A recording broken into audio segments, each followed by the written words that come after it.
Hello students, welcome back to our YouTube channel of Chandel study material.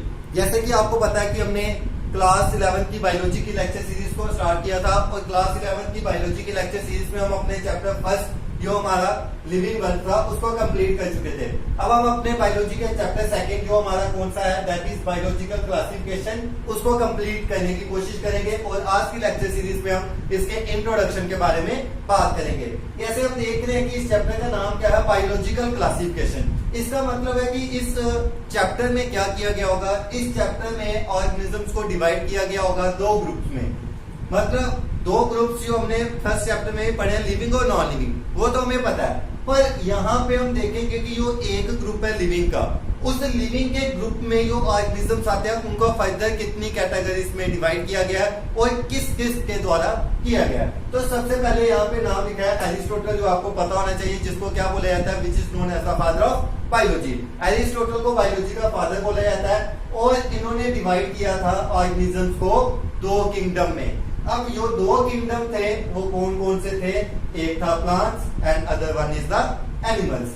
अब plants को इन्होंने क्या बोला, ऑटोट्रॉफ्स बोला, और एनिमल्स को इन्होंने क्या बोला, हेटेरोट्रॉफ्स बोला। प्लांट्स को फर्दर इन्होंने डिवाइड किया तीन क्राइटेरिया में, तीन कैटेगरीज में, और जो तीन कैटेगरीज थी उनमें डिवाइड किया किसके बेसिस के ऊपर, साइज के बेसिस के ऊपर इनको डिवाइड किया गया। जो प्लांट्स में सबसे बड़े थे, टॉल थे, उनको इन्होंने क्या बोल दिया, ट्रीज।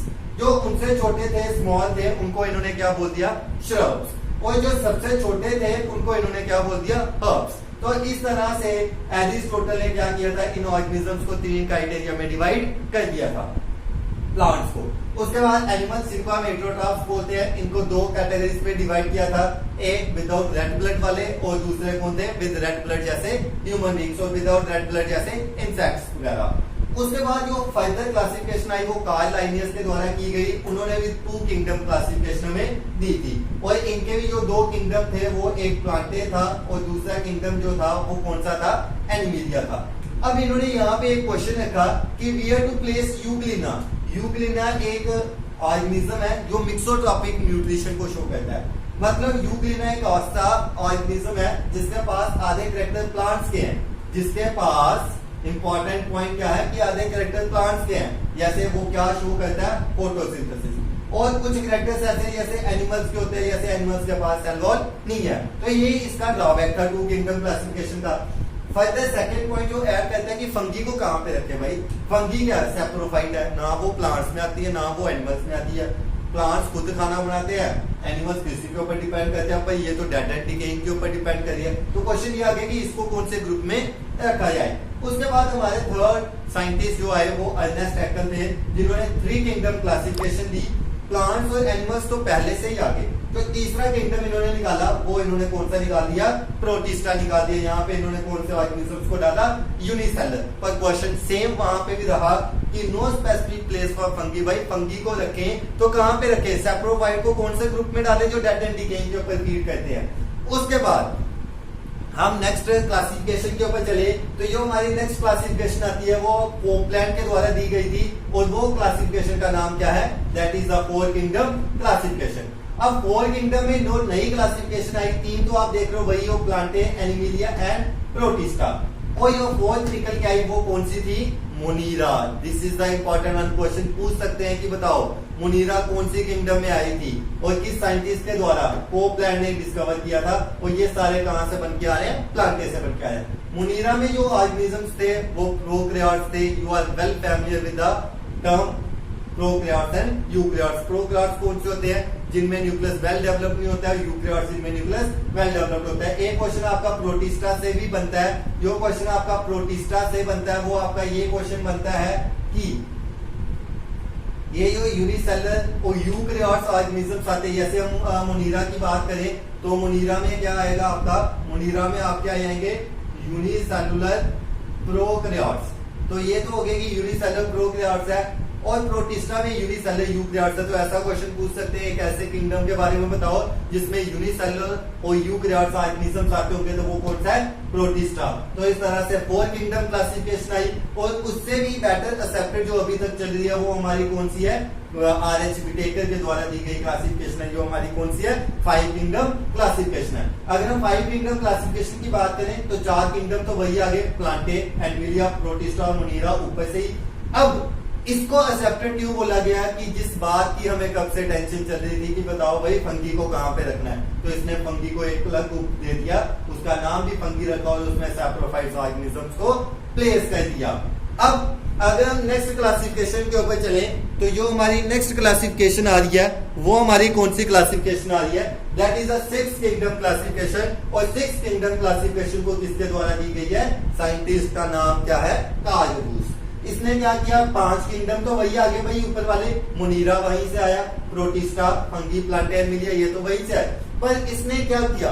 इसने मोनीरा को आगे 2 ग्रुप्स में क्लासिफाई कर दिया और जो 2 ग्रुप्स जो मोनीरा के क्लासिफाई किए थे उसमें एक रखा इसने आर्की बैक्टीरिया और दूसरा रखा यू बैक्टीरिया।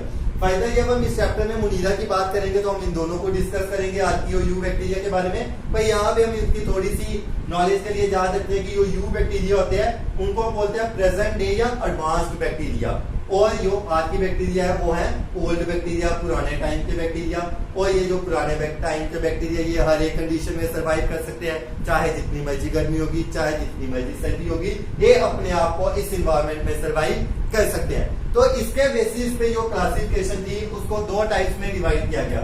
ये जो आप देख रहे हो कि सारी की सारी ये जो एरिस्टोटल, लाइनियस और अर्नेस्ट हैकेल ने क्लासिफिकेशन दी थी, इसको क्या बोला जाता है? These are called as artificial system of classification। ये जो 3 क्लासिफिकेशन थी इनको बोला जाता है आर्टिफिशियल सिस्टम ऑफ क्लासिफिकेशन। और जो हमारी यहाँ पे दी गई है किसके द्वारा? कोपलैंड, विटेकर और कार्ल रूस के द्वारा। इन सभी को क्या बोला जाता है? These 3 are called as the natural system of classification। तो इस तरह से हमारी क्लासिफिकेशन को भी 2 टाइप में क्या किया गया है? डिवाइड किया गया है। एक है आर्टिफिशियल और second one is the natural system of classification. Artificial में कौन कौन सी आती है? एरिस्टोटल की, लाइनियस की और अर्नेस्ट हैकेल की। और नेचुरल में कौन सी आती है? नेचुरल में आती है आपकी कोपलैंड की, विटेकर की एंड कार्ल रूस की। अब हम देखते हैं इसके आगे कि कौन कौन से क्राइटेरिया लिए गए थे, भाई कौन कौन से कारण थे कि जो इनको अलग अलग ग्रुप्स में प्लेस किया, उसकी बात अब हम इस चैप्टर में आगे करेंगे।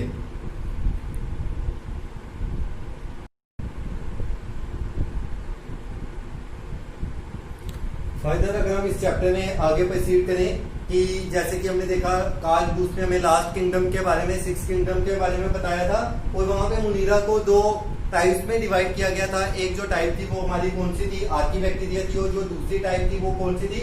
You bacteria. अब जैसे कि मैंने आपको बताया अब हम क्राइटेरिया के बारे में डिस्कस करेंगे कि जो विटेकर की 5 किंगडम क्लासिफिकेशन के लिए जो क्राइटेरिया दिया गया था वो क्या क्राइटेरिया था।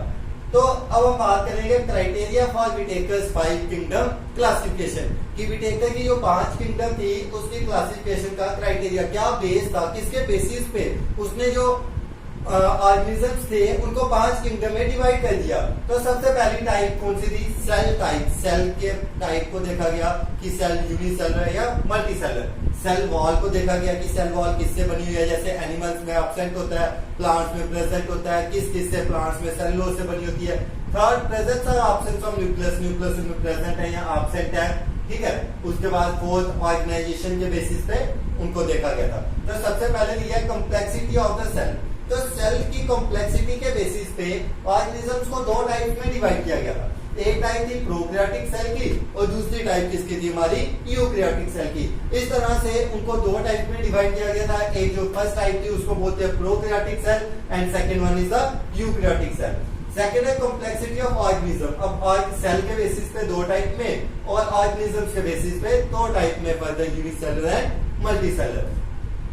And last one is the mode of nutrition, जो आपको पता है ऑटोट्रॉप्स, हेटेरोट्रॉप्स एंड सेप्रोट्रॉप्स। अभी आपको पीछे पढ़ाया था कि ऑटोट्रॉप्स कौन शो करेंगे? प्लांट्स। हेटेरोट्रॉप्स कौन शो करेंगे? एनिमल्स। और सेप्रोट्रॉप्स कौन शो करेंगे? फंगी। अब हम इसके यहाँ पे टेबल को देखते हैं। यहाँ पे टेबल में इनकी कैरेक्टरिस्टिक्स के बारे में बताया गया, जो हमने यहाँ पे अपनी सारी कैरेक्टरिस्टिक्स को डिस्कस किया था। अब हम यहाँ पे टेबुलर फॉर्म में उसको चेकआउट करेंगे। तो सबसे ऊपर दिया Monera, Protista, Plantae, Fungi and Animalia, 5 kingdom. यहाँ पे आपको दी हुई है कैरेक्टरिस्टिक्स इनकी। तो सबसे पहले सेल के बेसिस पे इनको डिवाइड किया गया। तो Monera unicellular, Protista again unicellular, Plantae multicellular, Fungi also multicellular, Animalia multicellular.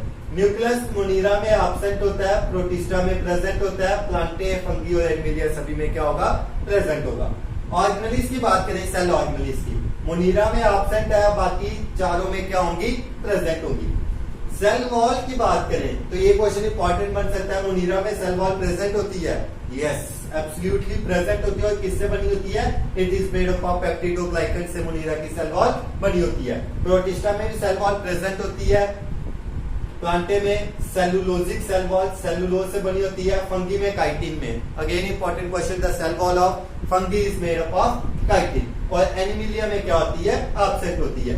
इसी तरह न्यूट्रिशन की बात करें तो मोनीरा ऑटोट्रॉफ्स भी होते हैं और हेटेरोट्रॉफ्स भी होते हैं। Protista autotrophs, heterotrophs, further saprotrophs में भी चले जाते हैं। Plantae autotrophs, Fungi saprotrophs and Animalia heterotrophs. इस तरह से आज के लेक्चर में आपने देखा कि किस तरह से हमने अपने सभी के सभी जो सेकंड चैप्टर की इंट्रोडक्शन थी कि बायोलॉजिकल क्लासिफिकेशन, तो हमने आज इंट्रोडक्शन पार्ट को कंप्लीट कर चुके हैं। कि यहाँ पे हमने देखा कि इंट्रोडक्शन में हमने फर्स्ट डील किया कि सबसे पहले किन किन साइंटिस्ट ने ऑर्गेनिजम्स को क्लासिफाई किया, लिविंग ऑर्गेनिजम्स में कौन कौन सी कैरेक्टरिस्टिक्स के बेसिस पे और कितनी क्लासिफिकेशन किस साइंटिस्ट के द्वारा दी गई है। अब हम नेक्स्ट लेक्चर में यहाँ पे इस चैप्टर में हमने 3 किंगडम्स को डिस्कस करना है, kingdom Monera, kingdom Protista and kingdom Fungi. इन तीनों टॉपिक्स को एक एक करके डिस्कस करेंगे। उसके बाद हम अपने इस चैप्टर को कंप्लीट करेंगे। तो नेक्स्ट लेक्चर में हम किंगडम मोनीरा के साथ स्टार्ट करेंगे। तो इस चैप्टर के लिए आज इतना ही। अगर आपको ये वीडियो अच्छी लगी है तो लाइक, शेयर और सब्सक्राइब करें और बेल आइकन को जरूर प्रेस करें ताकि आपको आने वाली नोटिफिकेशंस का पता चले जाए। Thanks and have a nice day.